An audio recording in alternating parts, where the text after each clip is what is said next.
Alright,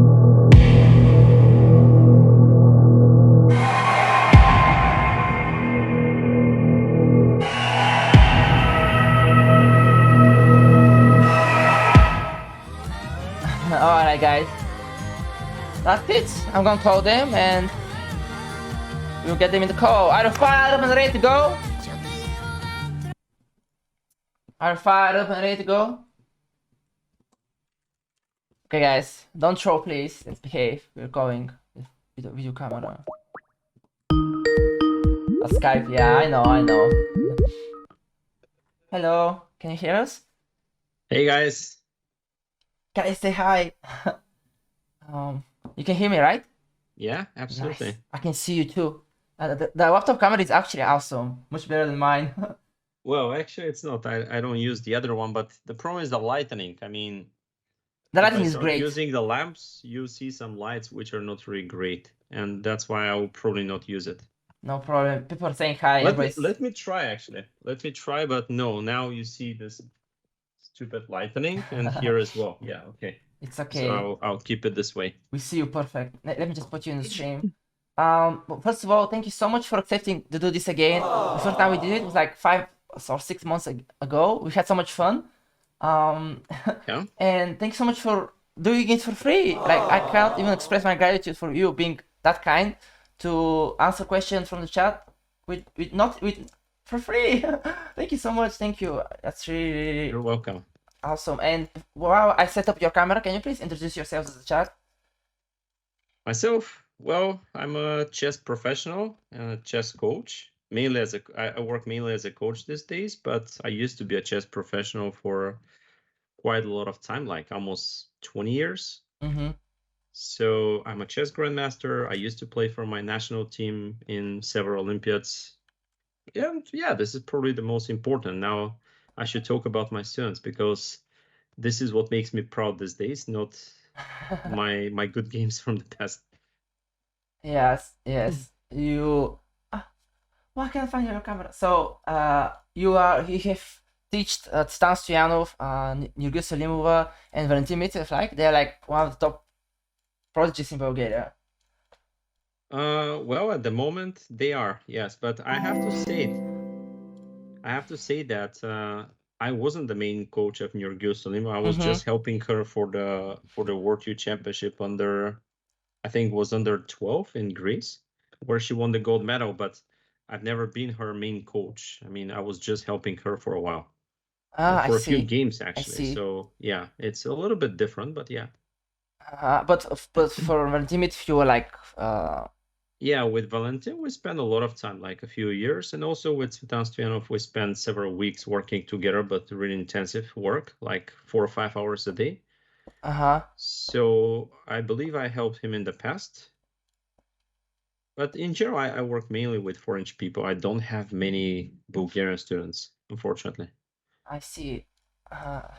That's great because you have trained them so well. I have played with all of them, and they have almost all of them has beaten me.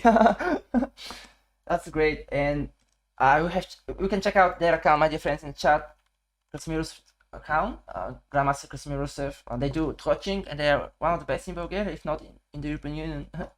Okay, let's start with the first question from Tatu, my Italian friend. Question: how do you train in chess professionally? Well, that's a good question, but how to say? I mean, first of all, you need to know when is the moment when you decide you're going to train professionally, because as a young boy, you train chess because of the game, because you like to play chess, because you like to win competition games, etc. And with the time, you understand that maybe you ask for more. Maybe you want to become a better chess player than the others. Maybe you want to be a national player or a world champion, doesn't matter. Yes. And these are usually the moments when you start winning competition, when you understand that probably chess will be more for you than just a hobby. Yes. So I guess from the beginning, when you start training chess, nobody knows he will be a professional or not. But with the time, more or less, you can understand that. So what is the professional training and what is the amateur training? Well, let's say if you're a complete amateur or someone who loves to play chess, what most people do, they go to the local club if they have Local some. club. They probably play games online. They believe that playing games is equal to train in chess, which is totally different. And that's what they do. Sometimes they watch videos, not very much. Sometimes they might read a book, not very often, unfortunately. And that's what they do. Maybe a few competitions. For the chess professionals, you should have a calendar. Let's say you're a young boy, for example, 10-year-old boy. You need to know your priorities. Are you playing this to become better in the long run, or you're preparing for a national championship, or maybe you're preparing for the World Youth Championship at some point? So once you know your calendar, you should point out on the critical tournaments, those where you should do your best results. And then there are different things you should do. For example, before a tournament, you should do mainly tactics and to refresh your openings. Meanwhile, in the normal chess period, I would recommend everybody just to study from the past, which means classical games, to read books, maybe to watch some videos, if it's possible to have a coach, to train some, to play some training games, again, if it's possible, with longer time control, which should be at least 15 minutes plus, because everything else is mainly for fun, but it wouldn't make you a better chess player in terms of classical chess. So let's say the professional training starts from 2-3 hours a day and probably ends with 5 to 8 hours, depending of your level and your expectations. Everything less, I guess, is just not enough. So if you want to become a professional chess player, training like half an hour a day or playing few games daily, you'll be a good hero in the building where you live, but nothing more than this. That was absolutely fantastic answer. Tatu, I hope you're satisfied with this answer, because for me, I learned about so much things. Thank you so much for this question. I'm gonna put your picture on the screen if you don't mind, until I fix your face cam. There it is. This is Grandmaster Krasimir Rusev, an amazing coach and amazing chess player overall. So there, let me put their picture. I'm really sorry, I just can't put their face cam. There you go. So we're speaking with Grandmaster This Krasimir is Rusev. when I was younger, actually, but yeah, you I look the look almost the same. same. You look the same. You never age, for real, for real. Well, with 10-year difference. Tatu was really amazed by your answer, and he's really thankful. So next question. Let me pick the next question. Question. What from Farzi Plays Chess? What do you feel is the biggest challenge for intermediate players hoping to elevate their game to an advanced level? Well, definitely the biggest challenge is the patient. I mean, especially with the new generation, people want to receive their things immediately. For example, you see something, you want to buy it immediately. You don't want to wait for a discount or for a better moment, let's say. And same with chess. You start playing chess and you think, I'm going to be the next grandmaster in a year. Well, it's never going to happen. I have to disappoint you guys. Take a look at statistically. You all know who is Magnus Carlsen, of course. So it took him about 10 years to become a grandmaster, right? So why you think you're better, smarter, and a faster student than Magnus Carlsen? I mean, if you believe in that, you should be a little bit in the chess history. Yeah, now you see me. We see you, sir. Yeah. Let me just make your camera a little bit smaller. Yeah, there but you go. This is from the beginning when I was saying hi. There you go. We see you, guys. We see them. I'm the programmer. I'm ex-programmer, so we treat him. Yeah, and this is my dog, if you can hear it. Okay, so the point is, what was the question? Sorry. About how from intermediate to advanced player. Yeah, so the key is the patient. I mean, most people lose their patience in the beginning, somewhere in the process. They think that things should happen immediately, and they give up after 5-6 months or after an year or two. They also give up when the time comes to go to university or to the high school. And this is the main problem. I mean, if you want to be a chess professional, I guess you have to be a dedicated student for a longer period of time.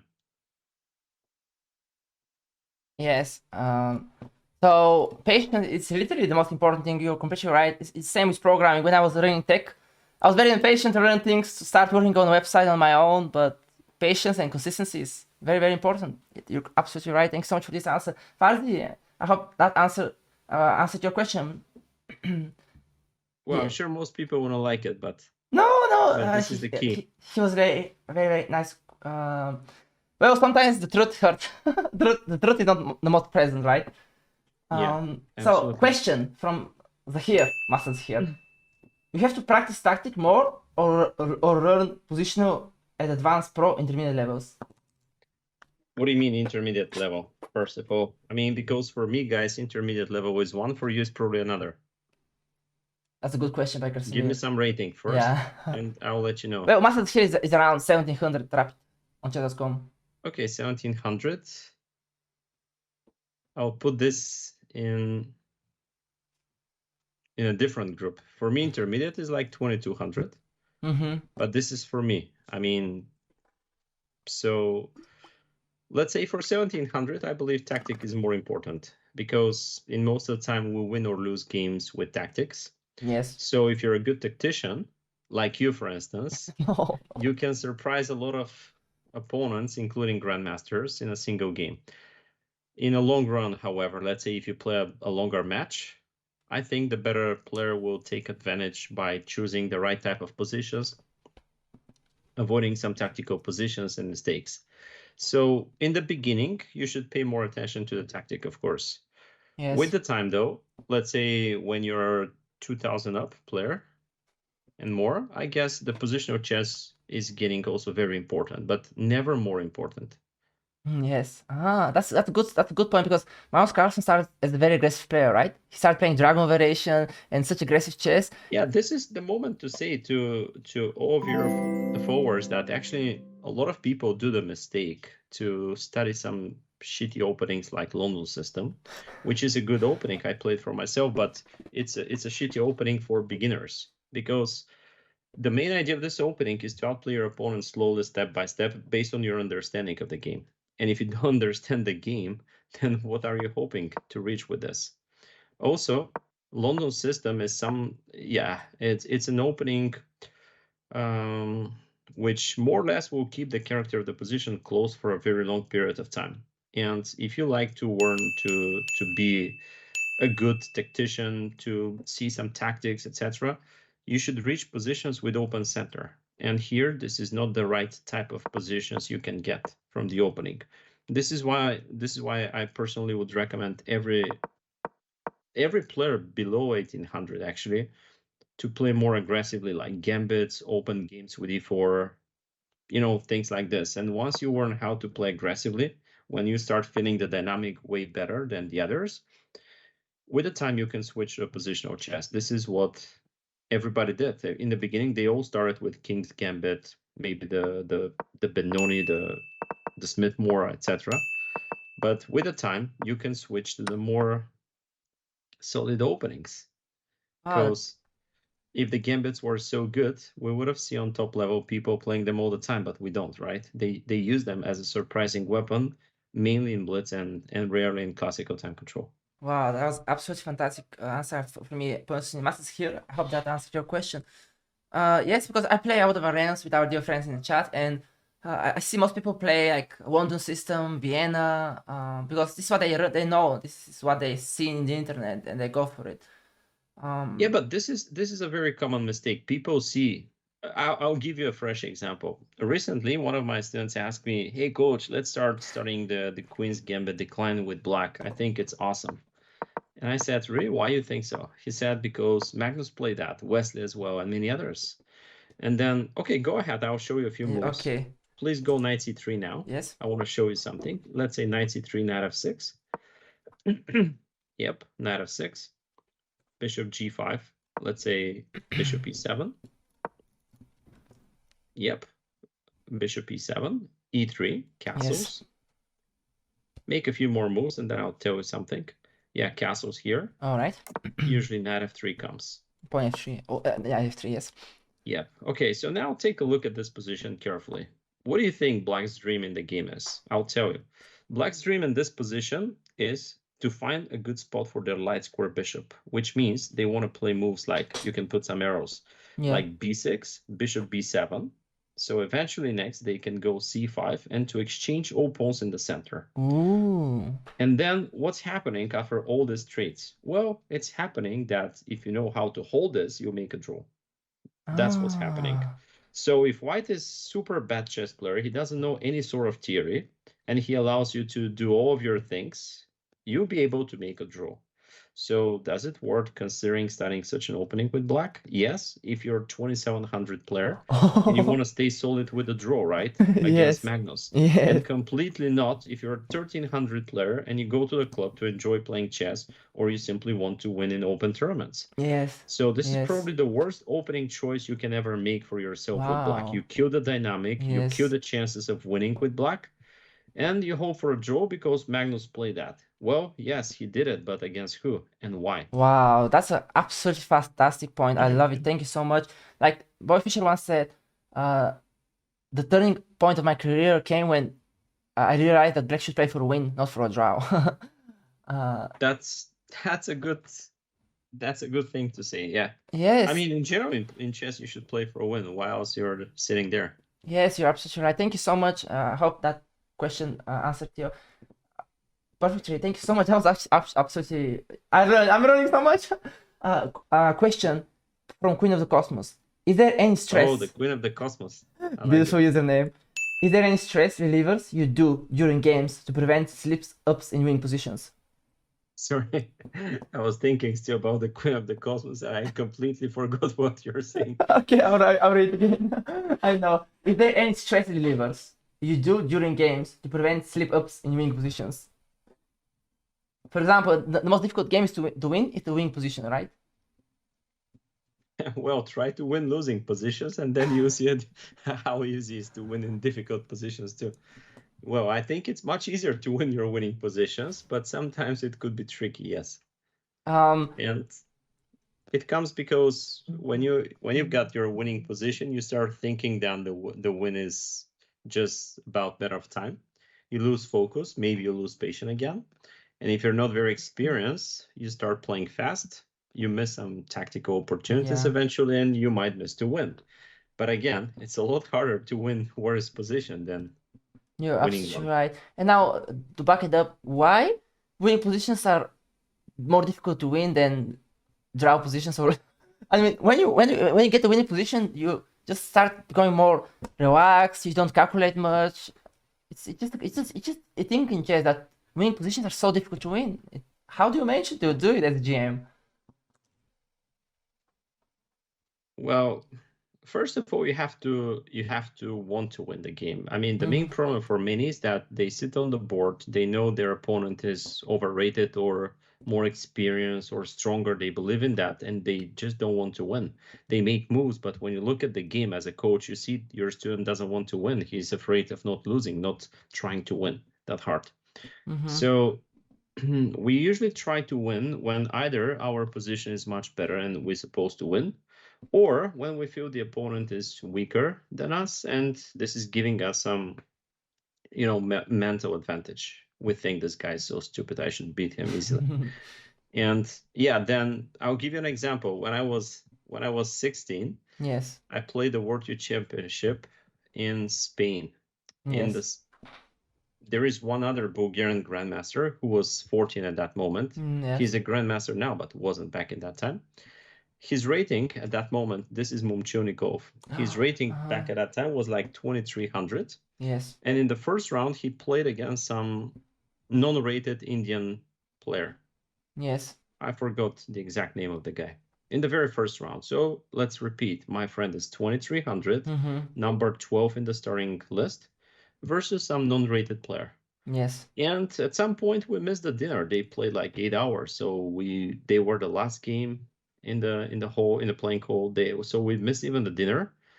And finally he came out and said, it took me like 8 hours to win this super drawish position. 8 hours. And he said I was going to go back home if I couldn't be this non-rated player, And why I'm telling you this, because on the next day they fixed the starting number. Actually, his opponent was 2500. but he didn't know. So he played the whole game with the idea his opponent was 1800 maximum player without even a FIDE rating, and he thought I should win this. There is no backup plan, you know.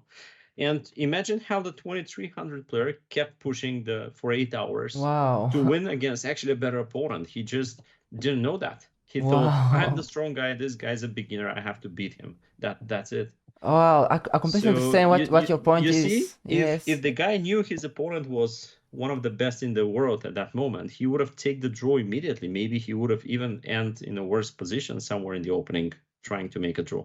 Wow. So it's really important to believe you're the better one.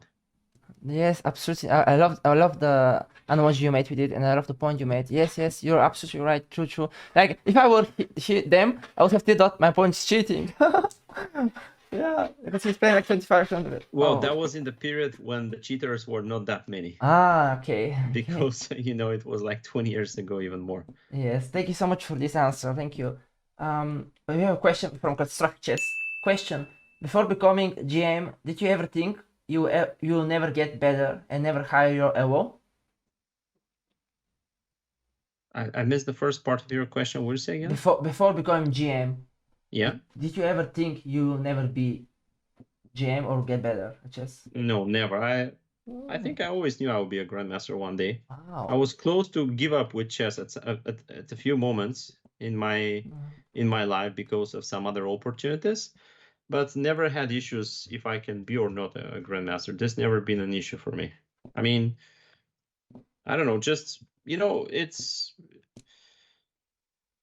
it's hard to say it, but I don't think I ever doubt about it. So, yes, the most important thing is you have to believe in yourself. Whenever you start, you have to begin with end in mind, right? And you have to be realistic as well, because I see a lot of people believe in themselves, but they shouldn't. For example, I'll give you an example with my son. He went to the national championship under 12, and he said that I'm going to make them 100%.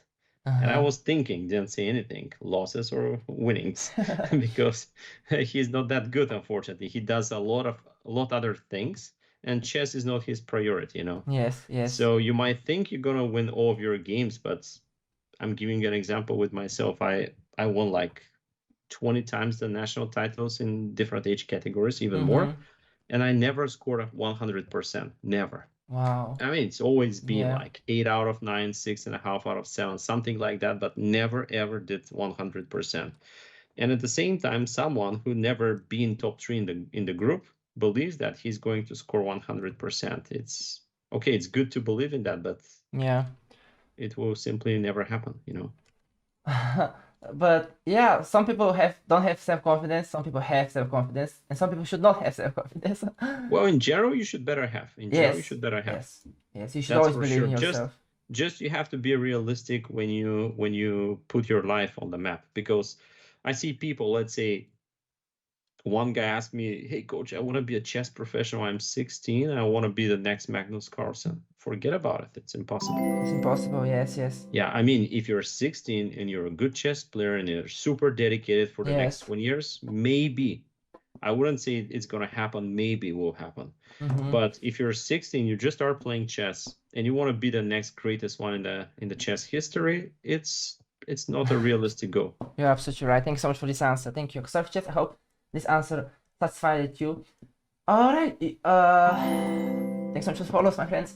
Okay, let me see what there's so many questions. Question from Tapwo ID7. How do I better understand what my opponents are planning? How do I improve my calculation and planning?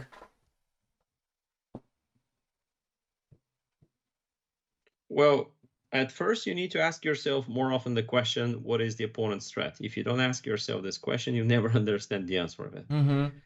And this is like to build up the habit to understand what the opponent's threat is and how to stop it if it's important, of course, because there are different types of threats. Sometimes the threat is simply, this guy wants to make a move. There is no need to stop it. Sometimes he's threatening your queen or planning to escape with the king from the center or something. This is the moment where you should better stop his plan.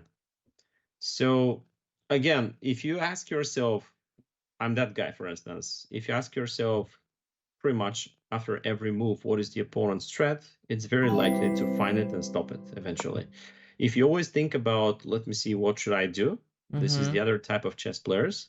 You'll very often miss the opponent's threat. That's absolutely fantastic answer. Thank you so much. Thank you. What about in Blitz? Should you, when your opponent make a move, should you every move spend time? What is he planning or rely No, on? if you always spend time thinking about the opponent's threat, you always lose on time. In Blitz, you mainly trust your instincts. Of course, you see eventually the opponent threat if you have this habit built it up already, but it takes like 2 to 3 seconds, not more. I mean, I don't think you should spend too much time on what the opponent's threat is, because that's not the way you play Blitz. Yes, absolutely fantastic answer. Those asking about the Blitz games should better look at your games. You should better try to be first, always have some extra time on the clock. And if you see some good tactics, you should scream a lot, right? Yeah, absolutely right. Thank you so much for this answer. Like, you're absolutely right. We have a question from our dear friend Noma8. Do you think that there are certain character traits that a person must have in order to succeed in chess, such as the good memory, sharpness, confidence, or that any person who invests enough can be successful? That's an awesome question. No, I don't think so. I've seen totally different characters on top level. Some people are shy, some others are very aggressive. So I don't think that's important. Maybe it is. Maybe I don't know that. I don't know. But to me personally, it's more about to love the game, to be ready to spend your life studying the game and playing the game, to believe yourself enough, not way too much, but quite enough. Yes. And maybe some good luck, because really what it takes to become number one in the world. I mean, it's a lot of things, including a lot of luck as well. Yes. We've seen a lot of top grandmasters who never been world champions. Maybe some of them deserved, maybe they didn't. I don't know. But what is the difference, let's say, between Kramnik and Wesley So, for example? I mean, both are fantastic players. Both understand the game extremely well. They just lived in different periods. I mean, they played chess in different periods. They played against different opponents. Maybe they had some better luck in different situations as well. But I don't think they're very different as a chess players at all. Yes, you're Same absolutely right. Same about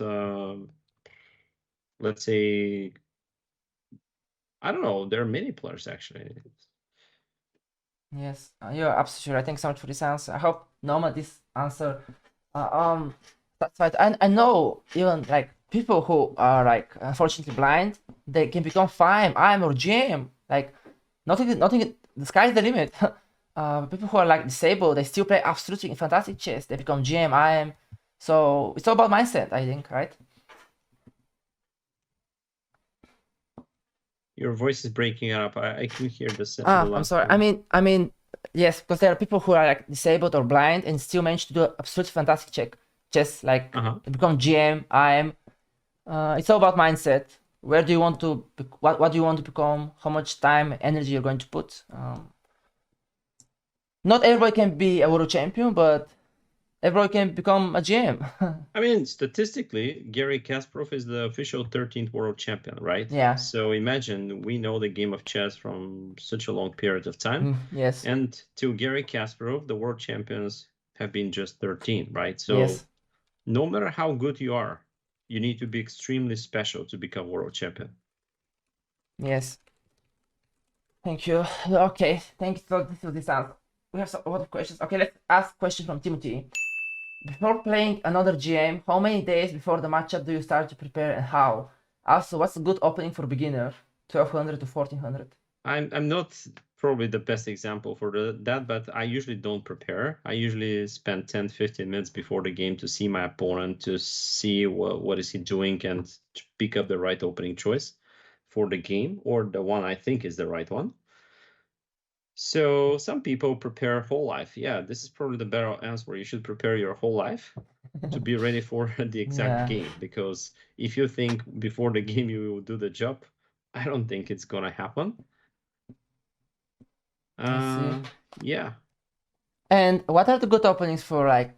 I mean, this is very relative question, because when somebody asks me like that, I ask, you should pick opening that suits your style and your personality. Like, For example, some people ask me like, I'm 1500, what opening should I play? I think you already have a style and you should choose the opening. There's no such thing as best opening or worst I opening. don't think 1500 has a style. At Hmm? least not Ah, a very unique one. yeah, I mean, 1500 means basically you know how to move the pieces. You yes. know some basic tricks like checkmate, fork, smothered checkmate, etc. I don't Yes. want to be rough with these guys. They are Yeah, all kind of experienced, but yeah. I don't know. When I was 9, my rating was 1990, so I don't think 1500 is some unique style already. Oh. I don't know because those people keep beating me under 1K sometimes, but it's me. All right, that's great. Yeah, so basically when you're 1500, it means you have too many weaknesses in your game. Yeah. And in most of the time your style is, let's say, a tactical style. It should be a tactical style because you cannot be 1500 and being great positional player. That's impossible. Oh no. And yeah, just the question is how well you see tactics. Yes. Can you recommend any openings for 400 and 1500? Jesus rating, not FIDE. Well, this is basically the question I've tried to answer Thank in the you. beginning. If you're in the beginning of your chess career or chess level, you should play open games, which means you should choose positions like e4 open center positions with black. I mean, you don't need to study the theory much. You just need to enjoy playing it. Maybe learning a few games and studying the plans, it's enough. But let's say with black, you want to play games like e4, e5, or e5, c5. Forget about the close positions like French and others like this. Yeah, just play games with open center positions where you can use all you have learned by far in chess. Yes. Because yeah, you just need to find a way to reach open center positions. That's what I'm saying. If you reach a position with initiative or maybe some material imbalances, it's even better. Because in the end of the day, you have to learn, number one, how to play when you're down on material, so you need to attack. And number two, how to play when you're up on material, which means a safety play from now on and just win the game slowly. I see. Thank you so much. I hope this answer satisfies you. Thank you so much. So we have another question from It's Me Bockhead. Question: what starting age is it too late to become a GM? No, completely not. I mean, starting between 5 and 9 is totally fine. I mean, Yes. 5 is probably a little bit better. 6 is when I started, for instance. 7 is completely fine as well. 9 is a bit late, but not much. I mean, completely okay. 8, 9 is completely okay. Yeah. Just prepare to spend a little bit more time on chess in the next 2 years than the others, so you can fix up the time difference. Like the other started like a year ago, so you should train a little bit harder in the first 1-2 years so you can make it equal. I see. I see. Like, can everybody become a GM? Like, for example, you start playing chess at 16. Can you become a GM at 30? It's possible, right? No. No? No. No? No. Oh. Uh-huh. Maybe one day, yes, but not at 30, I believe. Maybe Uh-huh. somebody will do it. I mean, I wouldn't say no, like nobody can do this. Yeah. I mean, one guy will do it, like 100 will fail. Uh-huh. I see. Thank you so So much. it's possible to become a grandmaster no matter when you start. Yes. But you have to dedicate the next, let's say, 15 years of your life. I'll tell you the reason why it's not possible. It's not because you're not smart enough. I mean, it doesn't need to be smart enough to be a grandmaster, not at all. It's because of, let's see what's happening with the life. Let's say you're 6 and you start playing chess. Yes. What are you supposed to do? Nothing. You're supposed to study chess, go to school, play games with friends. That's all you need to do, right? Yes. What's changed when you're 16? Pretty much nothing. It's the same. Maybe you should prepare for the university, but that's pretty much all you have to do, right? Yes. Now let's imagine you're 26. Well, you should start paying the bills. Maybe you have a wife, maybe you have kids, you never Yes. know. and then your focus is not the same. So you have to make money, you have to take care for your family, Yes. you need to work something. You cannot just sit and play chess for 10 hours a day in the next 10 years and somebody else will take care of you. This Yes. is the reason why when you start 16, it's almost impossible. If you Yes. have some huge sponsor who really believes in you and you're so dumb that you think that you'll be the exception in the chess history and you put your whole life to make it work, okay, fine, maybe you can do it, but in general it's almost impossible. And Thank you it's so not much. because you Yes. don't have the quality or the skills to make it work, simply the time will force you to quit earlier. Thank you. Thank you so much for this, sir. Thank you. So we have a question from Chess Tinker. How far you can go without trainer? Because I am 17, 1900, and I find it hard.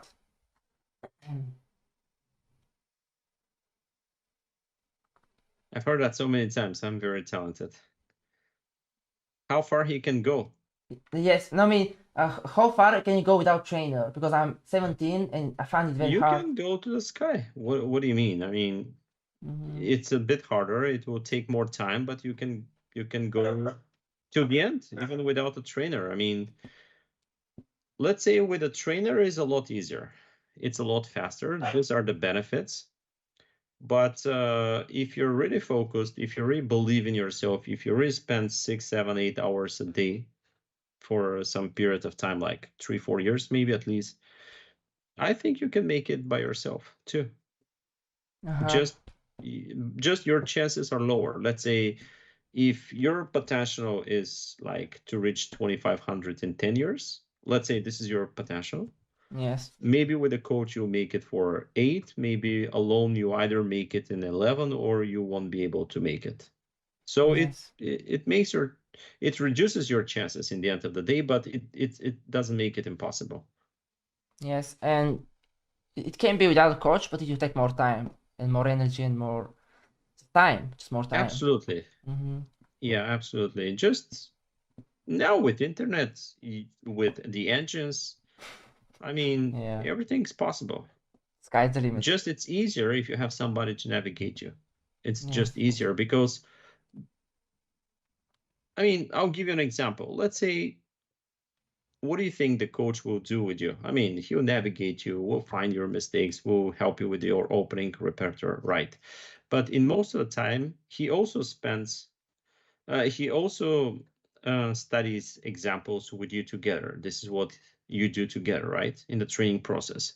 So theoretically, you can open up the right book and to do the same thing alone, right? So what makes the difference? First of all, you don't know which is the right book for you. Secondly, you don't know the right way to study it. And third, if you have a question, nobody will answer you. That is the main problem. But in the end of the day, if you're so dedicated and you work really hard, I think you can do it. Absolutely fantastic answer. Thank you so much. Thank you. So, if you want faster, hire a coach. If you want slower, you can do it yourself. Because, for example, you can get a position. For example, this position you can get. Um, um, and then. Okay, pause for a second. Go. Stop for a second. Yeah. Let me teach you how to play this in 10 seconds, okay? Okay. And you see what the experience means. Go back a Okay. few moves. One more. Go back. Go back to the, yeah. Okay, so go back 2 more moves. Before Queen D7. Before Queen D7. Uh-huh. Yeah. Okay, so let me show you how a 1500 should warn the opening in 2 minutes instead of 2 hours, instead of reading 2 books. Yes, sir. Okay, Yes. so we take back with the knight. I'm not saying Queen D7 is bad, just let's take back with the knight. So here, in these situations, first of all, to prepare well, you need to understand what white is trying to do. So what white is trying to do here is to arrange the Morozzi type of position, which means, yes, you can put some arrows. C4 should come sooner or later. After that, D4 to open up the game, and later white ends with a lot more space. So this is basically the idea for white.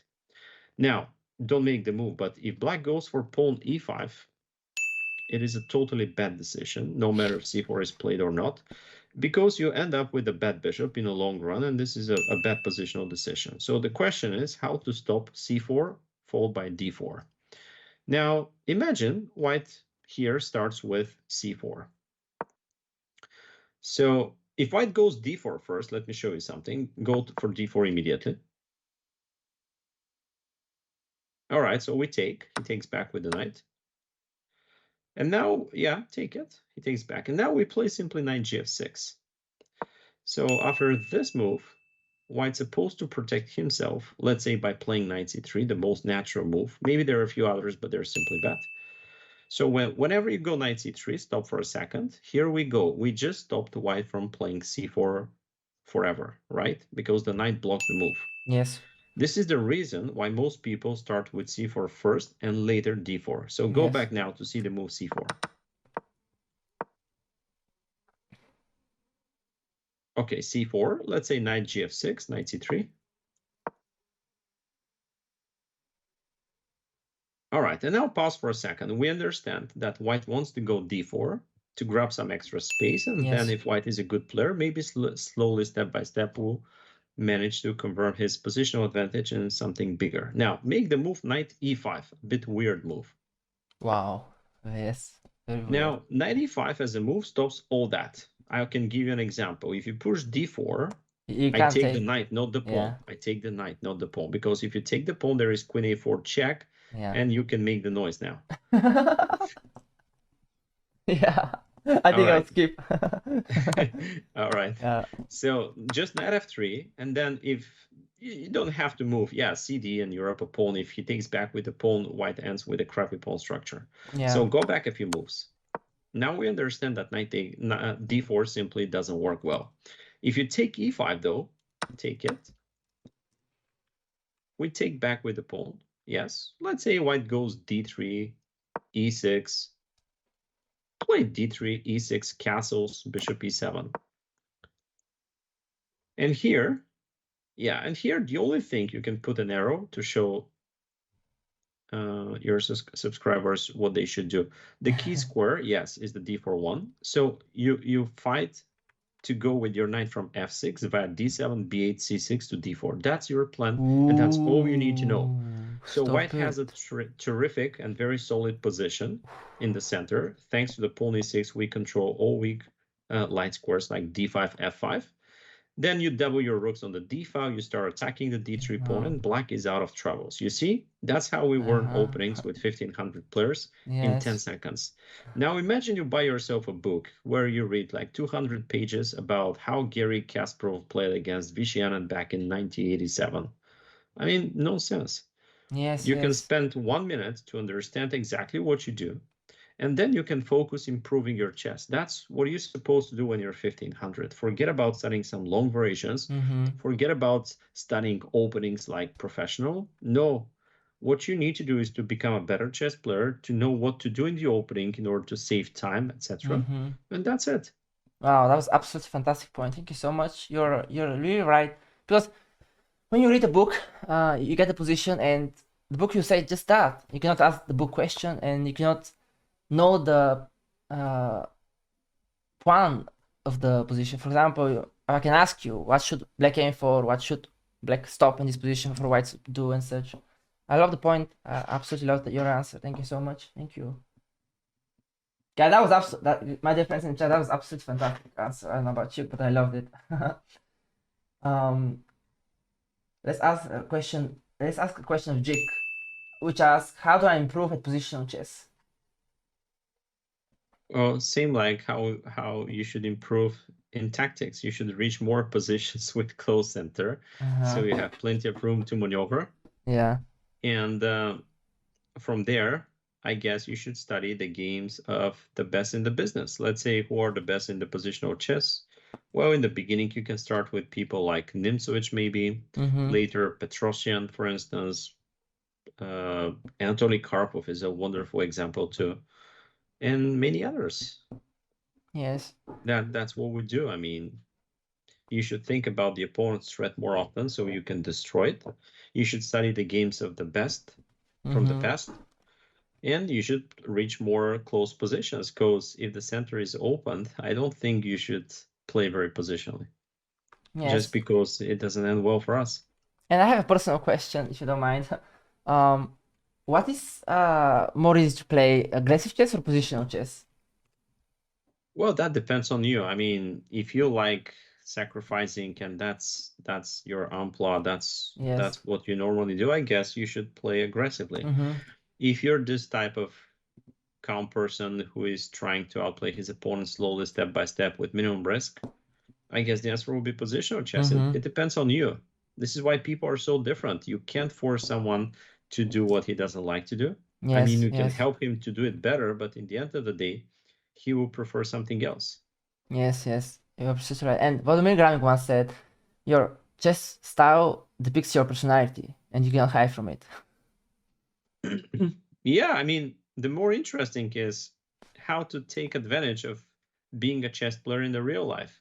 Mm-hmm. And I can give you an example with one of my students. I have a student Yes. who is some big boss in an oil company, Wow, nice. and like 3,000 people work for him. So he's like a big man in Wow. this industry. Yes. And he told me once something which I never thought about before. He said, I never sign a big deal if I mean, how he signs the big deals first. Yes. He says, I play one puzzle Russian on chess.com. Then I play one game, and if I see my score is really bad and I usually lose the game or something, I postpone the deal for the next day. If I do well in Puzzle Rush and then I usually play well in the game, I know I'm in a good moment and I can sign up the deal easily. Which means he trusts himself based on his chess form. Let's say if your brain works well and you win in chess. I mean, you all have played chess, right? One day you can win all of your games, on the other day you can lose all of them. In the end of the day, you're the same guy, but one day you beat everybody, the next day you're getting crushed by everybody. Absolutely like that. Yes, yes, yes, yes. Well, sometimes when it comes to me, on the next day I receive a message that someone was detected and they give me back some points, but that's a different story. That's another beer. Yeah, but yeah, the point is that we all have some good and bad days in the office. So when you play well, it means today you're in a good moment to make important decision, and the Yeah. opposite. Yeah, that was really interesting to hear. Yes. Chess is life. Our chess master once said. Yeah, by the way, Kasparov has a wonderful book. Chess is a what was the name of the book actually? Life as a game of chess or something. Oh, Kasparov books? Yeah, and it's a book without any move. It's a chess book with 0 moves. Let me check it out. How to how life imitates chess. Oh, this is probably a new one from 2008. Maybe this one. I don't know. I have it in a different language, so it sounds different. But I think in our language in Bulgarian was life as a game of chess or something. So in this book, he teaches how the game of chess help him in the real life and what are the benefits. So he doesn't make moves in that book. You won't Wow. find any moves. Yes. 0. Zero, nada, zero. Yeah. Wow, Nada, that's nishta, interesting. nishta. Nishta. Nishta. Yeah, thank you so much for this answer. So, yeah, this is about the position chess. And now, Timothy asked a very nice question. How do you know your chess style? How do you figure out your chess style? Is it positional, aggressive? I don't know how to answer this. I mean, I guess at some point you should understand. Yeah, I mean, like, when you take more risks, you play more aggressive openings, you find out your style that you like more aggressive chess. And if you play more solid openings, you don't go for attack, then you're probably a positional chess player. Yeah, look, if you give the same position to different people, one will always try the riskiest way to win, other will always choose the safest way to win. And it's because this is his personality and this is how the guy makes decisions over the board. So when you catch yourself being in this shoes a few times and you see what you do. Yes. I can give you an example. Imagine you're playing a roulette. Yeah. You're not a chess player, you're playing a roulette. You have, let's say, 500 euro in the pocket. You put them all in the red. Yes. And you double up. Then you put them all in the red again, you double up. And then you have, let's say, 2,000. Obviously, you're in a good run. Yeah, very And now good. you have a choice. You can quit and go back home with some profit. You Yeah. you can split the money in two parts. Like, okay, I'll keep playing with 1,000, but if I lose them, I'll go back with some little profit, let's say, home. Yes. And finally, I'll double up and push all in again, because if I win, and if I win, and if I win, maybe I'll make them like 100,000, right? Mm-hmm. So everybody will say different answer here. Someone will say, I don't care if I lose, I want to have some fun. Other will say, I need those money, I'll go back home. Other will stop playing. You know, you never know what people will do. It's the same in chess. When you see this guy acting in the casino, you know what to expect over the board as well. It's the same. Or the opposite, when you see the guy, just some people are totally aggressive. They don't afraid of losing. Others want to always win something little and to go back home with something. Others will take a complete risk. Others will never step in the casino. People are different. Yes, yes. Same over the board. That's absolutely fantastic answer. That's how you realize your chess style. Thank you, sir. I'm learning so much. I can give you a funny example. Once we were traveling to Turkey with a chess player from Bulgaria to Yes. play some team championship. Yeah. I knew this guy since I was like 10 or something. And that was the most honest person in all chess tournaments. I mean, he never tried to be, how to say, arrogant. He never tried to cheat Yes. by any form. Yes. He was just the nicest person ever, you know? Yes. So we were traveling, and he started talking to me about his plans to quit chess, to start doing some online business, you know? Yes. I was listening carefully. I knew the guy was really smart, Yes. and I knew that he would put enough time to make it work. Yes. And then I asked him, okay, why don't you hire somebody to help you? And he said, because I need money. And I said, okay, why you don't offer some percentage of your business to somebody Yeah. so you can develop your business and make it work faster? He said, but who? And then I said, me. So he said, okay, let's do it. And we did it. This happened Nice. Wow. exactly 12 years ago.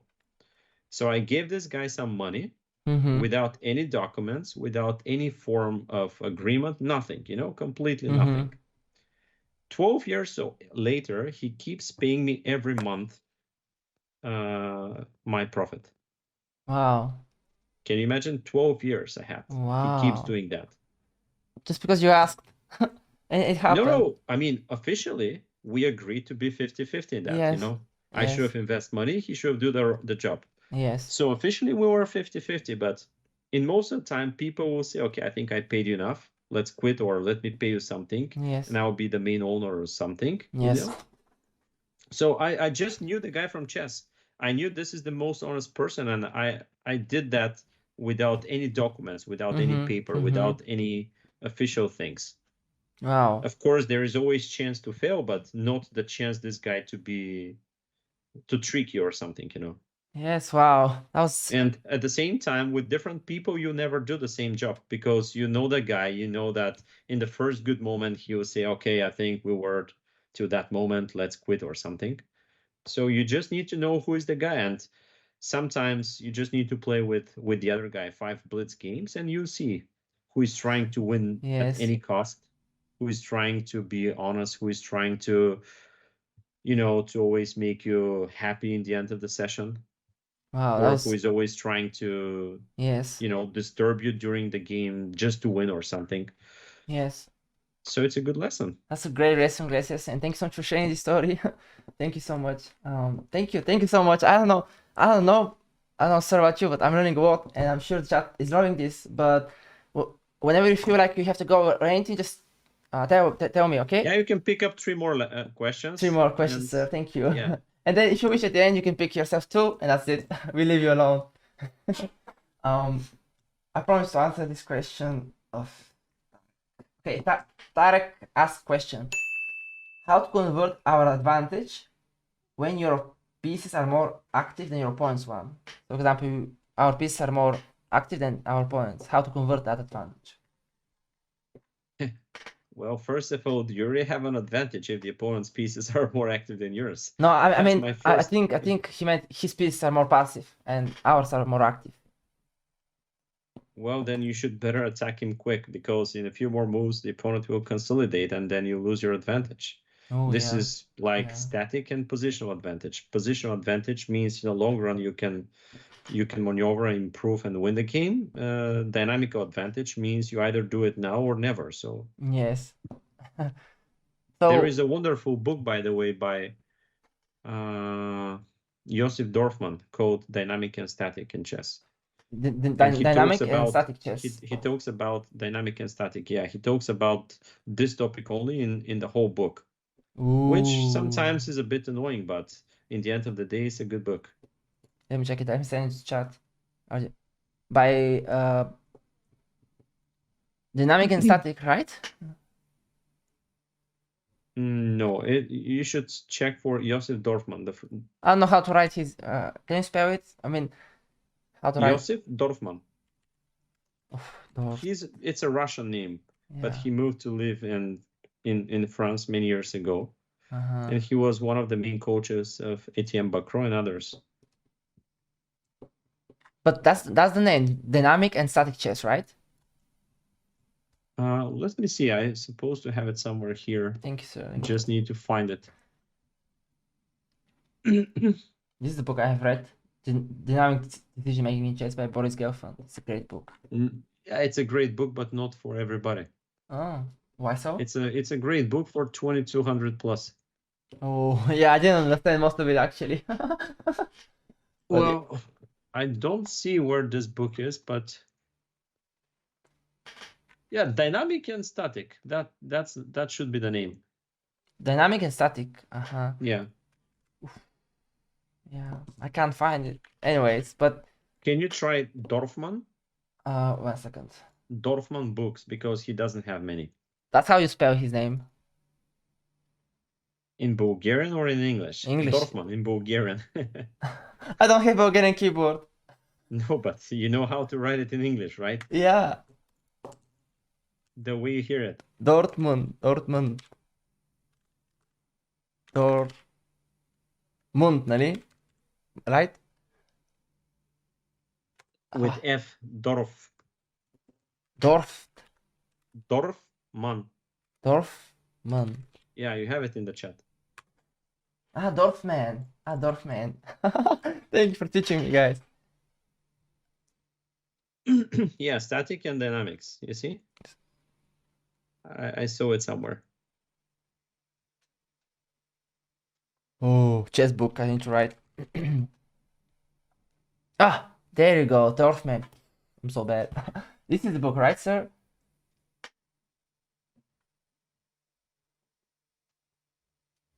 Can you hear me? Yes, I do, but I don't think this is the right one. Dynamic and static. That was I saw it somewhere there. This is here somewhere. No, but not now. Go back. Go back. Stop. Go back one more time. Yeah, static dynamics. You see? In the middle. Statics dynamics. In the middle. In the middle. In the middle. Go a little bit right. Yeah. Is that one? Well, at least the name is the same. But it's not a book. It's not by Dorfman? It's not by Dorfman, yeah. Anyways, this is the book, guys. You should definitely check it out. Oof. I supposed to have it somewhere here, just why I don't see it. Yeah. It's just I can't see it either. Anyways, maybe it's an old book, right? Maybe it's a very old book. It's not that old. It's like 10, 15-year-old book, maybe. Mm. Anyways, he has two different books. Methods in Chess is one, where he talks about the critical positions. Yeah. And Dynamic and Static should be the other. But I think I have them both in Russian. Uh-huh. Anyways. Thank you. That's a great book suggestion, right? That's a great topic suggestion. Topic suggestion, yes. So yeah, so that's what we summarize: how to win the game when your pieces are active and your opponent pieces are passive. You make sure to be fast, because if as you said, your opponent consolidates, your advantage will be gone, basically. Exactly. Yeah. Am I different? I hope that answers your question. Okay, let's see. There's so many questions. Tomorrow said, Yes, a question, but okay, but that we already answered your question. I want anybody to have at least minimum one question. There is one good one. How do Which we one? know if we're in a critical position? How do you know by if you're in a critical position? Yeah. My master's here. Yes. Yeah, so usually the critical moment or the critical position is when you have a choice of different move candidates, Mm-hmm. and every one of them can leave you into a different situation. For example, you sack a piece or you don't, you make castle kingside or you go castle long. Let's say castle kingside means same castles, safety play, long castle, dynamical game from now on. Mm-hmm. Or you want to sack a pawn or an exchange or something. I mean, these are usually the critical moments where we should spend a little bit more time. Yes. Like you should realize what is best for you to do. Yes. Sometimes the best move is not the very best according to the engine. Sometimes the best move is the one you think you like more and the one you think you can play better. For example, I've been many times in a position where I see two paths to follow. One seems better than the other, but I choose the other because I think I can do better in the other. Yes. Because if you know yourself, you know your good points and your weaknesses at the same time. Let's say you're a good positional player. What would you prefer? Some good knight versus bad bishop and slow positional game? Or Yes. maybe opposite castles where you're tempo ahead, but you should calculate well, and if you miss something, you might lose. It's all about you. It feels that Yeah. maybe the second is best, but if you like the first, if you think you know how to win it, there is no need to go for the other. Very, very, very, very valid point. Yes, and I think people are too focused on engine evaluation, in my opinion, especially new players to the game. They say they get sad when they play low accuracy game, and they get happy when they play high accuracy game. But I always believe that it's better to create one, even if agent don't like the move, even if it gives you lower accuracy, than to play a perfect game when you have no idea what to do. Well, some people recommend to not even use the engine before you reach at least 1800 of level. Oh. Because engine is giving you this, I wouldn't say fake evaluation because it's a quite real one, but you make moves which you don't understand. You should better understand the moves you make. Even Yes. if they're not the very best, you should still follow the right plan than just the right move where you don't know what to do next. Yes. Thank you. Thank you. You're absolutely right. Okay. So the last question is from KPF. Is playing over the board games helpful in order to improve 1800 plus FIDE? Not FIDE rating. What was the question? So should you play over the, how important is to play over the board chess to improve? Because they have 1800 chess.com rating or lichess, and they want to improve, but they're asking like, should we play over Well, the what board? should I say? I'm the old generation. I'm not the new generation one. So when I was a kid, we used to train sitting home with the chess board and chess pieces in front. Now, even for myself, I don't do it. I think it's a lot faster and maybe easier to do it on the computer. But from here comes the difference. For example, when you go to a tournament, what kind of a tournament you want to play? Online tournament or face-to-face tournament? Yes. Because I personally believe for myself, I can beat many players who are better than me online if we Yes. play face-to-face. And the opposite, because we grew up playing chess over the board, and somehow the game seems to be the same, but it's a bit different.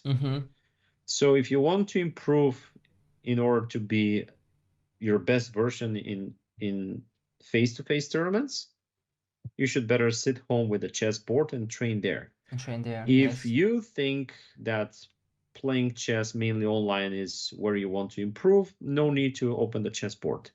But in general, with both, you can improve a lot. So maybe the difference will be very small in the end of the day. But still, I think the game is different when you play face to face and when you play, online. I It's all see. about how fast you move the pieces or how fast you move the mouse sometimes. The mouse. Also, Yes. connection problems are Yes. always guests in our games too.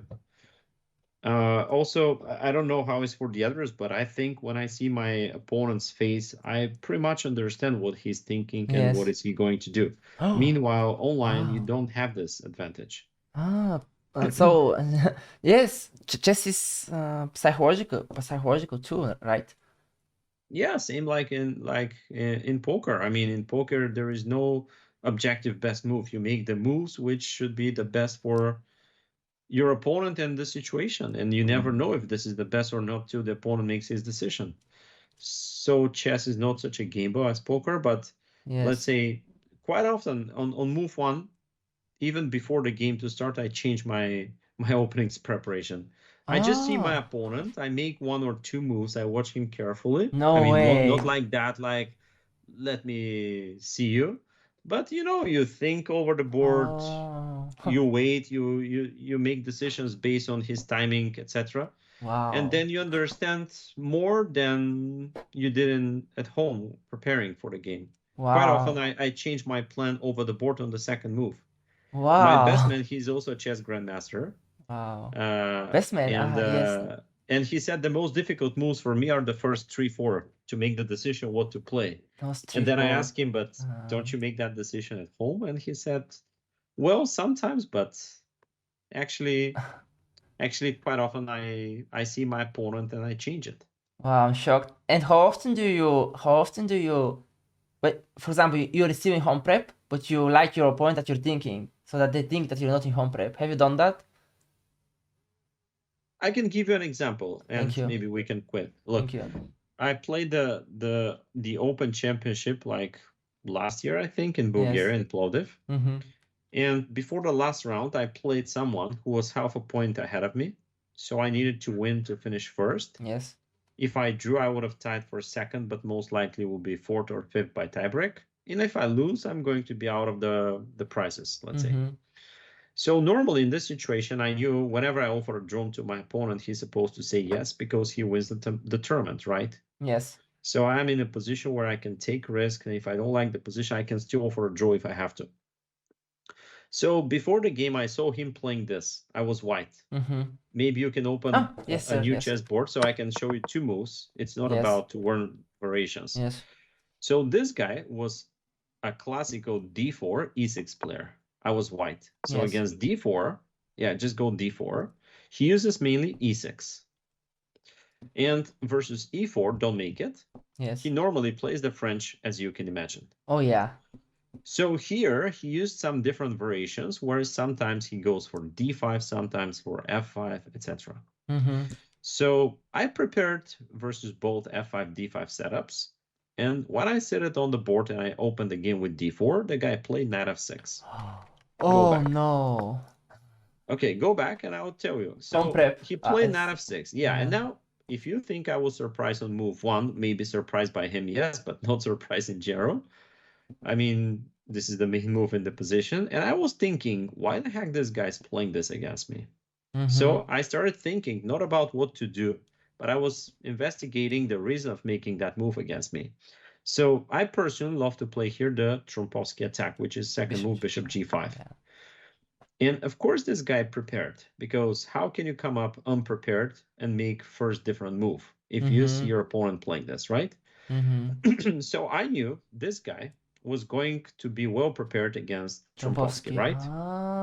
But Ah, I had no yes. idea what is he going to play against anything else. So Yeah. go back the move bishop g5. I spent like 3-4 minutes of thinking, Mm-hmm. and then I played the move knight f3. Knight f3. Yeah, Yeah. so I wanted to see his second move just to know if he's going to play Grunfeld, King's Indian, Mm-hmm. Nimzo, what. And now the guy played the move e6. E6. Yeah. Yes. And then I was thinking this way. All right, go back to the move 1 d4. First, you need to know yourself, because your opponent's supposed to know you well too. Yes. So what I do play against knight f6, it's Trompowsky. What I play against d4, d5 though, I play the shitty opening I've mentioned, which is the London attack. London attack, yeah. Yeah, so now the fact that this guy isn't playing neither e6 against me, nor d5 means he doesn't feel that comfortable against the London. Otherwise, he would have played d4, d5, and to prepare here, right? Yeah, yeah. So what I did, go back, d4, knight f6, knight f3, e6. Yeah, knight f3, e6. Yes. And to be honest with you, for that game, I was ready to play second move c4. That was my preparation at home. But here, I went for bishop f4. Ah, you mean here c4? No, I was going to play d4, e6, c4, and to play all these main lines. That was my idea at home. Yeah. And I had some ideas there. But after the guy played knight f6, I knew he was ready against Strumpowski, so it won't be this way. After he played e6 instead of d5, I knew the guy is trying to avoid the London, right? Yes. So I played bishop f4. If you try to avoid the London, let's play the London. So they couldn't. You see? So I came to the board prepared to play something totally different. Yeah. He surprised me a little bit, of course, but then I changed my decision on the board based on the information he gave me in the first two moves. I knew what he's trying to avoid. I knew what he's prepared to go for, and I mixed up my plans. That's why I chose knight f3 second move, to see a little bit more about his plans. And you never know if this will be the right decision or not on the board, but this is how sometimes you investigate your opponent in the first two moves based on what he's trying to avoid, what is he going for, and you make a decision. That's incredible, because did you win the game? No, I actually drew that game, but I missed to win with a spectacular mate. A spectacular mate? Oh no! Yeah, don't worry.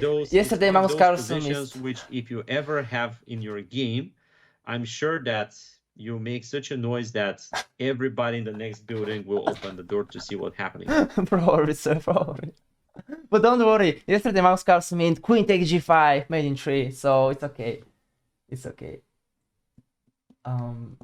Well, that's incredible, like how you prepare. Because I always thought before today that when GMs thinks in moves 1, in moves 2, they're just trying to be like, you know, they're GMs, they can do everything, and it's okay. But they're actually thinking, they're miscalculating psychology. I didn't know that. Wow. I'm amazed. I'm amazed. Thank you so much, sir. Thank you. I can give you a comparison with a poker game. Imagine you have the final decision. Yes. And you're thinking how much to bet. Yes. Imagine. So you might think that the guy is considering only the size of the bet, right? Mm-hmm. But actually he's supposed to considering many other things, like number one, in what run is my opponent? Is he losing money by far or winning money by far? Because by default, those losing money will pay again, because they try to be break even or something. Yes. So if you put a bigger bet, they're supposed to pay bigger just because they want to make something, some big move, you know. Same about the opposite. Imagine your opponent is sitting on the board. He's like 5 stacks profit, okay? Yeah. And you know that for this guy, he's not the craziest guy in the casino. The money are important, and he plays poker for a living, you know? Yes. Now imagine you put him in a situation where he has to risk all of his wins for the whole night.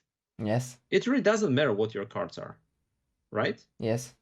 So this guy started thinking like, okay, let me think. I'm like plus 1,000. Yes. I put it here 300. If I fold, I'm gonna be still like plus 500, which is a good profit for the day. If I call, I'm gonna be 2,000, which is really nice, but I really need to be on profit today. So if I fold, I'm gonna have a safety life, safety night, and I will have a good mood for the rest of the night. If I call, two things. I'm gonna win double, which makes me double happy, or I don't know. But if I lose, I'm gonna be the unhappiest person tonight. I'm gonna be so sick today. I'm gonna lose. I played so well. Okay, I don't want to make that stress. And they usually fold. They don't think about should I call for. They think about, do I want to win, or do I want to put myself to lose? You know? And this is the psychological moment of the game where you feel your opponent. You don't feel the cards, you feel his mood for the game, you know? And if you think that he wants to go back home on profit, you have to put him in this situation, and you need to attack him hard. Same in chess. Yes. Sometimes, you know, just that your opponent is playing for a draw because he wants to win the tournament, Yes. and you always go for the craziest line, and the guy will stay away from it. Yes. So Yes. he will prefer playing the second best move in the position, but not to put it like 50-50 risk. Yes. And Yes. you can take advantage of that because your opponent is afraid of playing 50-50 game. He wants to stay solid. And then you push, and you know that he will make a little inaccuracy followed by another one, and then he might lose the game positionally because of Yes. that. I absolutely love the analogy with poker and chess and with uh the outside forces of the chess game. Like for example, must-win situation. Same as online chess. When it rains, it pours. For example, when you're tilted and you just need to draw or a win to stop the bleeding, but you just can't, and you can use that for your advantage when your opponent is Absolutely. tilted. Yeah, it's the same. Thank you so much. I don't know, guys. I'll give you one last example. Have you Yeah. ever been in a situation where you play somebody and he keeps winning against you? Like he wins 1, 2, 3, 4, 5, 7 games, Yes, I have been so This many is usually times. not the moment you stop, You want to play more and more and more, no matter if you lose more and more and more. Because Yes. you have to win to keep your mood, Yes. Yes. Same when you play with money. When you lose, you can lose more and more and more, but you have to win. You have to That's the win. point. That's the And point. the opposite, when you win, you can easily shut the computer and go in the other room to say, I played such a great match. I destroyed one guy, Exactly. You're So you absolutely don't right. care if you win 5-0 or 4-1. You can quit whenever you want. Yes. But if you lose 5-0, you never quit. You want to keep playing. You never quit. You just need to prove yourself. Yeah. Yes. Thank you so much, Grandmaster Krasimir Rusev, for this incredible question and answers. Like, can everybody in the chat found the brilliant of our friend We can Krasimir Rusev? make it a lot. We can make it a lot funnier for the people because there is something we can do. What can we do? Something we can do in just 10 minutes, okay? Yes, sir. What is it? What is it? There The is brilliant one for comment. Krasimir Rusev. There is one comment. Play him in Yes. bullet. Yes. You want me give me will you give me the honor to play some bullet games, sir? Yeah, let's play. How many? 4, 6? Sir, if you ask me, I'll say 6. I'll say the most. Okay, let's play 6, but I need to fix my Found the mouse. brilliant mod for Krasimir And now- Rusev. I don't hear you. Spam it. No way. Thank you, sir. Don't I guess spam people it. will be happy. That is going you need to know, crazy. guys, that the Witty alien is a great 1-minute player actually. And I'm not very well specialized in bullet, but Thank you, for you it will sir. be a lot more fun to watch some bullet games instead of some boring long games, right? Thank you, sir. Thank you. Thank you so much, sir. Like, I've been warming up the past 8 hours. I know, but if you have not been warmed up, if you want, you can warm up before we play. Let's go. Thank you so much for the 5 gifts, sir. Yeah, thank you. You surprised me. Okay, I think I'm in. And So much. let's play 6 games for now. If you beat me, we can play another 6. Thank you, sir. Thank you. Because, like I said, you never quit when you're beaten up. Exactly, right? sir. Thank you so much. You made my day. So, are you in live chess? Yeah. I'm... Thank you so. Okay, so I will. I remember. I'm decent in bullet, but in blitz and classical, I have no chance against you. We'll see. Well, in bullet, everybody has chances because it's 1-minute time controller. The mouse is more important than the skills. Yeah. So let's have some fun and... Thank you for letting me play bullet, not blitz, because if that was blitz, I would have been no chance whatsoever. Okay. Yes, sir. Ready? I send you a challenge. Okay. Thank you. Good luck. Have fun. Feel so close to you right now. It's a force field. There's no stopping us right now. I feel so close to you right I'm still in home prep, don't worry.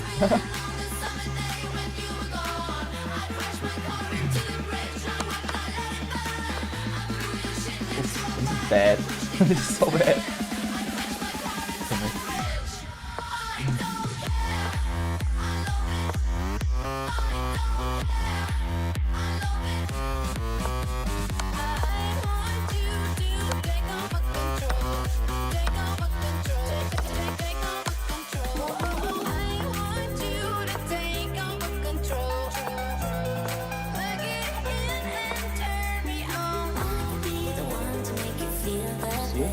Stop my piece.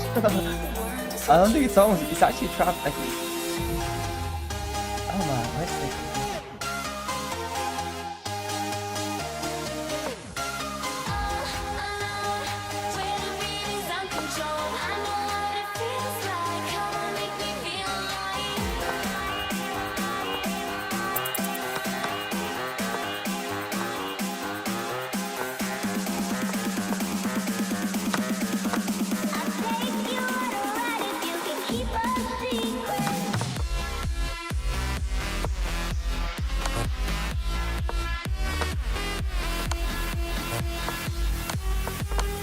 Well played, sir. Thank you so much for the first game. Thank you so much. That was fun. Oh.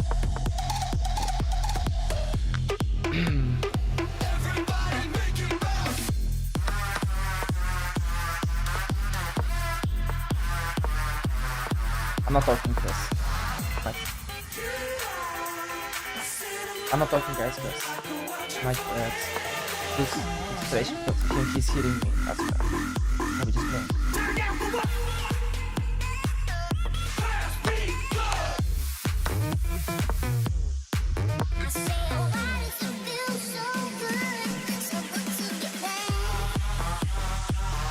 Make him think.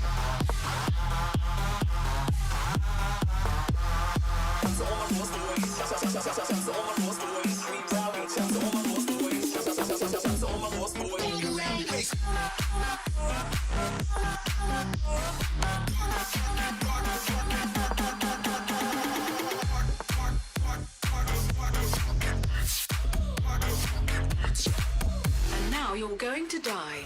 But first, let me take a selfie.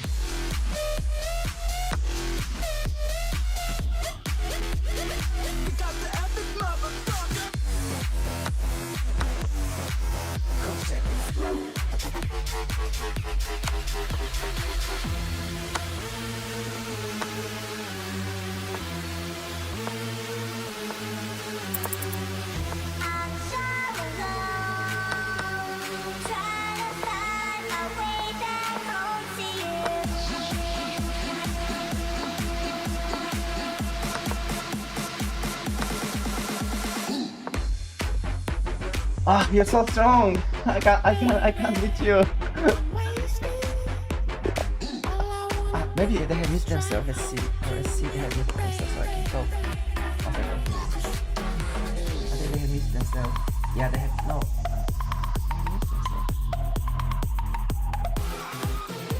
One second, please. Ah, 1 second, please. I mute myself. Ah, there you go. There you go. Okay, guys, we can speak. That game was ours, by the way. That game was ours somehow, but he's so good. He's so good. Oh my god. I'm using myself. Let's go bishop 7 now. He is hunting the bishop. Let's go back to the bishop. GM Sense gives another level for you, yeah. Oh, we got automation. Oh, the fire already got automation. Brilliant! Stuck by the plank in the game. Yeah, that was not brilliant, but you get the meme.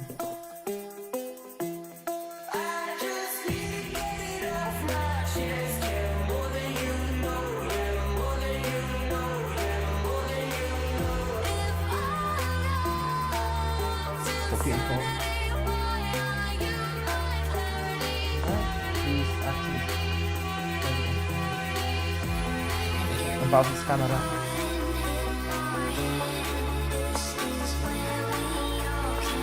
Now you see.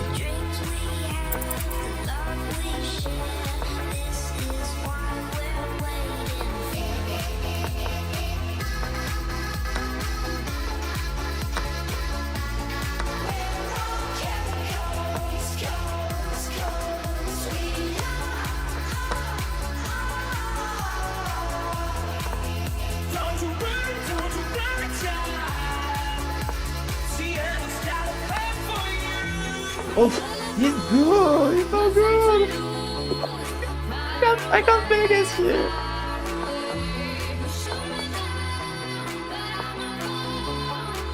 He's so good. Ah, this time I'm gonna checkmate him. He's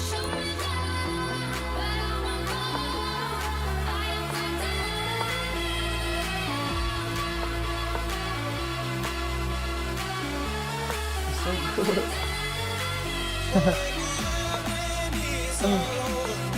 Ah, finally we castle. Now... King attacks. Oof. Ah. So good.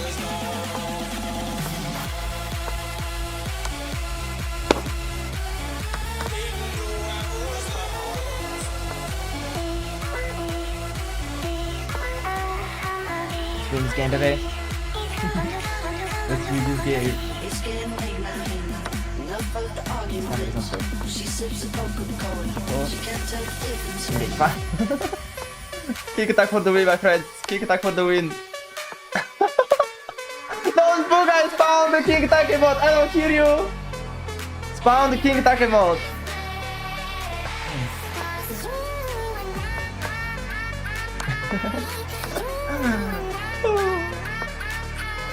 He's so good, man. King attack.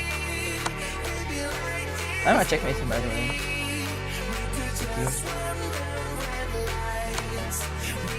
Ace, oops, that's F6. King attack. King attack. Don't boost down the brilliant king attack, everybody. He's thinking.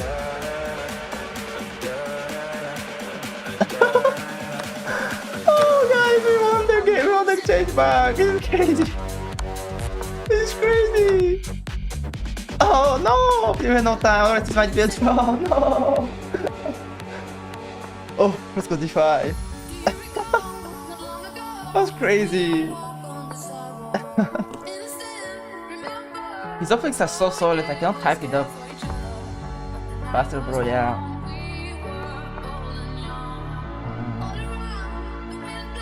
D5. D6. Open making. 7.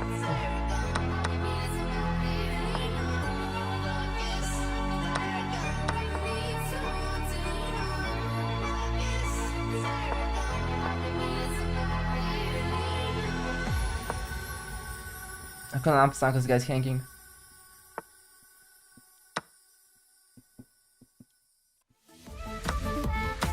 I can't believe he wasn't going to play.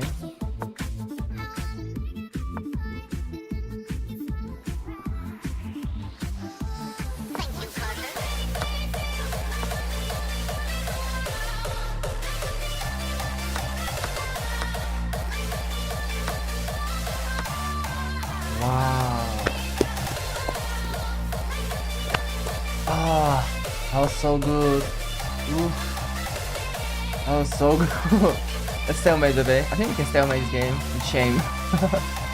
Like, it's so to play like that. Oh, he's so good! His game's ours! We're gonna win it! Oh. He's so good!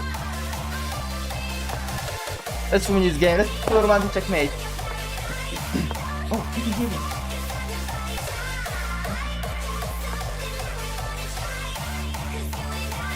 I'm actually muting myself. He's so silent, wow. He didn't make a single sound after he muted us. No, don't be 9, baby. Oh.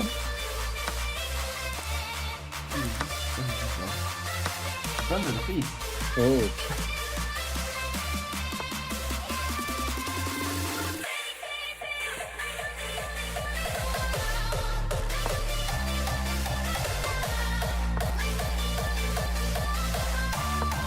Pin because F5 is happening, right? When you pin, no F5 is happening. PG6 against the GM! Bruh.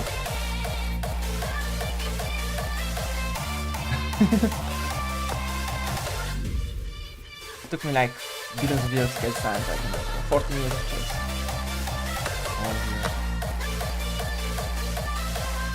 He's trying to go F5, but I'm pinning. So I need to keep the pin. The game is ours. But I was pinned. I didn't have the row for to my king. I was pinned. You're right otherwise.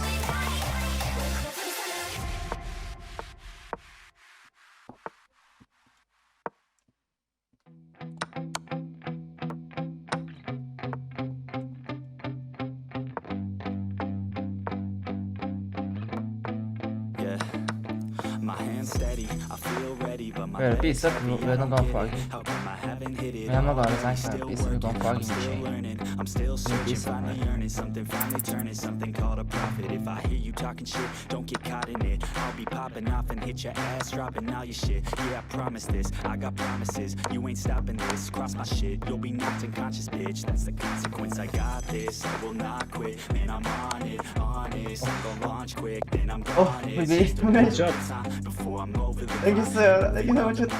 You want more? You want more? I'm rocking, they watching, 'cause Oh, I'm this is shocking, actually, that was a 6th, dropping huh? these top 10 songs, so stop Wait a it. It's time second, to wait a live second. my life. Yeah, I think that was okay. Let's play one Let's last. do one last. Yeah. Just Okay. enjoy the vibe. Let's do one last.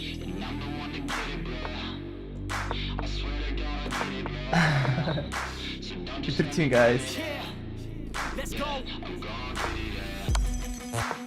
Stop the brilliant one, guys. Stop it, baby. I swear to God, I'll get it, bro. Hey, I ain't never giving up.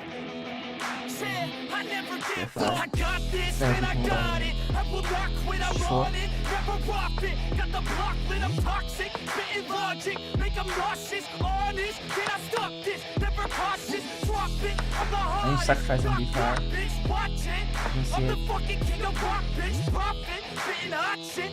You wanna check anything, guys? We don't want to win the combat. We want to check it. That's right. Baby, yes, love you, my friends.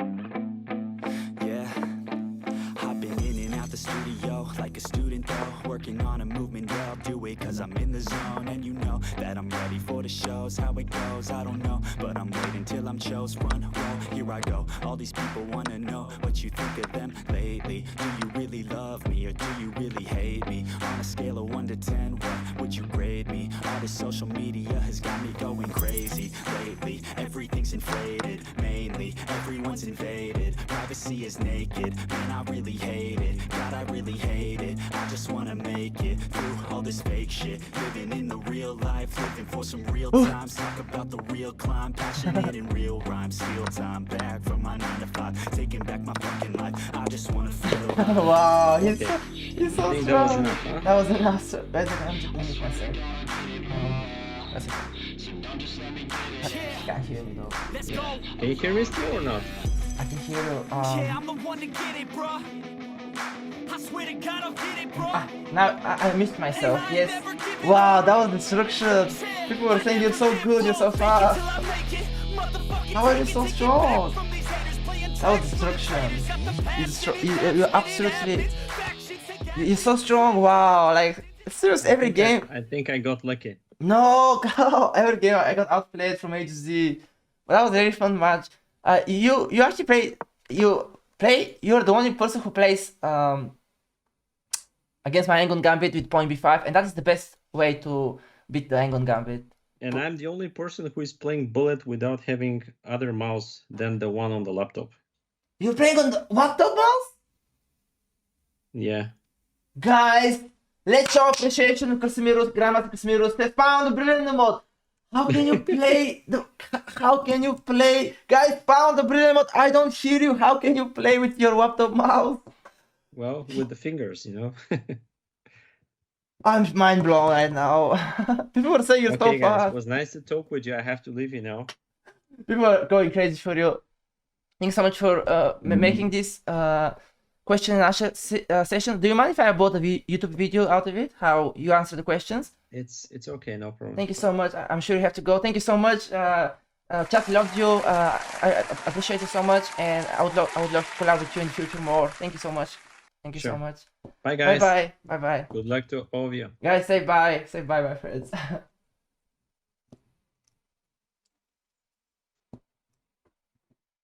Ah, guys. What was that? What was that? He was so good. Oh my god, he destroyed me.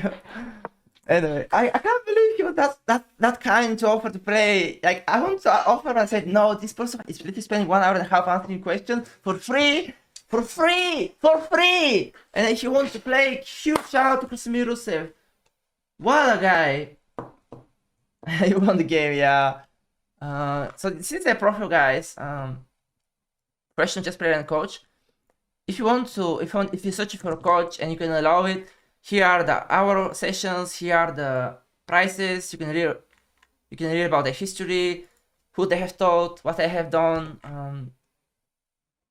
Check out this link, guys. Copy and paste it for you. Which I at this point don't get GM, but it was awesome. I'm glad it was awesome. Yeah, I can't believe you want to play. Like, that made me happy. That made you happy, guy. Oh, I have to go, my friend Timothy. I mean, I can analyze it real quick, but I really have to go. You can send me the game. I really have to go, guys. I haven't eaten all day. I don't know if tomorrow there will be stream, my dear friends. Oh yeah, I have tech selfie with chat too. I have tech selfie with chat, my dear friends. Send me the game, Timothy, please, and I'll analyze it. Oh, that was crazy, guys. Did you like it? He was very professional, answering questions, trying to help, sharing anecdotes, making great analogies.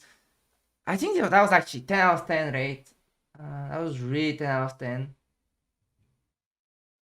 Now send me the game, my friend Timothy. Send me the game, please. I'll analyze it right away.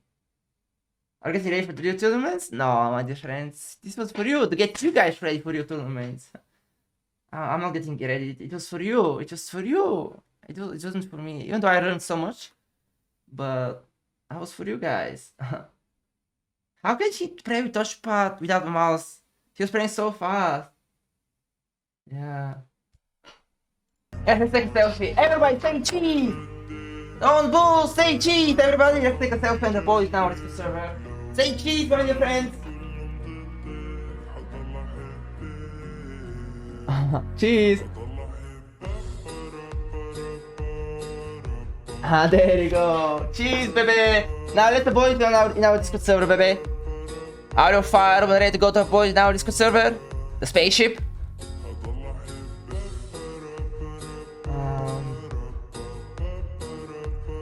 Let's avoid our Discord server and call it a day, my dear friends. Let's avoid our Discord server. The best way to transfer a picture from phone to PC is to text your sister the picture. I will send the picture to my sister, my loving sister that I love with all my heart. And I'm gonna go to Instagram. I'm gonna drag it to my desktop. Life hacks, baby. Life hacks. Life hacks, baby.